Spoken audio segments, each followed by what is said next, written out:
ماشاءاللہ تلاوت کا آپ نے سنا۔ محترم دوستوں، جیسا کہ میں نے بولا کہ یہ پروگرام سیرت النبی صلی اللہ علیہ وسلم کے نام سے منعقد ہے۔ مختصر ہمارا جو مہمان تفصیل و عاجلہ ہے، انشاءاللہ اس موضوع پر وہ مفصل خطاب فرمائیں گے اور آپ مطلب انشاءاللہ انہیں توجہ سے ملیں گے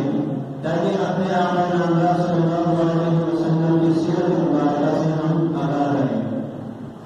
آج کل ہم دیکھتے ہیں، آپ لوگوں نے سنا ہوگا کہ فرانس میں نبی کریم صلی اللہ علیہ وسلم کے ناموس کو ٹیکس پہنچایا گیا ہے، خاطر بنائے گئے اور حکومتیں دیے گئے۔ ہم انشاءاللہ وہ احتجاج ریکارڈ میں ریکارڈ بیان کریں گے کہ احتجاج بنائیں گے کہ آقائے نامدار صلی اللہ علیہ وسلم کے ہر وقت ہر موقع پر اپنے ملک میں اور باہر ملکوں میں اکثریت نہیں بتائے گئے نبی کریم صلی اللہ علیہ وسلم کے ناموس کی رسالت کے مسائل وغیرہ تھے۔ آج ہمارے حکمران اس پر خاموش ہے کیونکہ اس پر آواز نہیں اٹھا رہے۔ تو ہمارے مسلمانوں کی پہلی غلطی یہ ہے کہ ہم اپنے نبی کریم صلی اللہ علیہ وسلم کی سیرت مبارکہ اپناتے نہیں، اس پر عمل نہیں کرتے۔ اگر ہم نے اپنے آقائے نامدار صلی اللہ علیہ وسلم سے محبت شروع کر دی اور ان کے سنتوں پر ہم اپنے زندگی لائے تو انشاءاللہ کوئی ضرورت نہیں کر سکے گا کہ ہمارے نبی کریم صلی اللہ علیہ وسلم کی بے مثالی کرے۔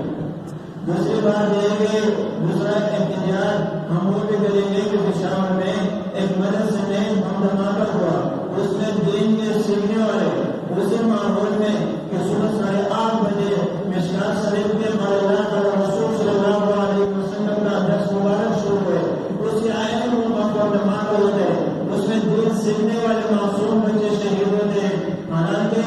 آج ہم دیکھتے ہیں پہلے بھی یہ بات ہو چکی ہے کہ ہمارے مدارس محفوظ نہیں، ہمارے تعلیمی ادارے محفوظ نہیں، ہمارے علماء محفوظ نہیں، ہمارے دینی ماحول محفوظ نہیں، ہمارے عزت محفوظ نہیں، ہمارے نبی کریم صلی اللہ علیہ وسلم کے ناموس اس وقت میں محفوظ نہیں، ہمارے صحابہ کرام رضی اللہ عنہم اجمعین کے ناموس محفوظ نہیں۔ لہٰذا آپ مسلمانوں کو چاہیے کہ ان لوگوں کے لیے ہم اپنے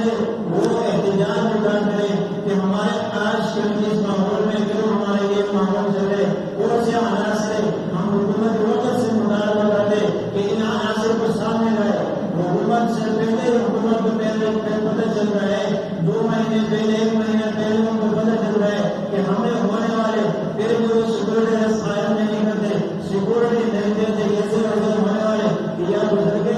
یہ عناصر کہاں سے آتے ہمارے ملک میں، یہ دہشت گردی پھیلاتے، ہمارے ملک میں معصوم بچے شہید کرتے، ہمارے ملک میں عدالتوں کی عزت دار کرتے، ہمارے ملک میں علماء کو شہید کرتے۔ ایسے عناصر کو میدان میں جانا حکومت کی ذمہ داری ہے۔ لہٰذا حکومت سے مطالبہ کرتے ہیں کہ نبی کریم صلی اللہ علیہ وسلم کی شان میں جو گستاخی ہوئی اور یہ معصوم بچے جو شہید کیے گئے ان کا عناصر کو میدان میں لائے، ان سے حساب دیا جائے۔ لہٰذا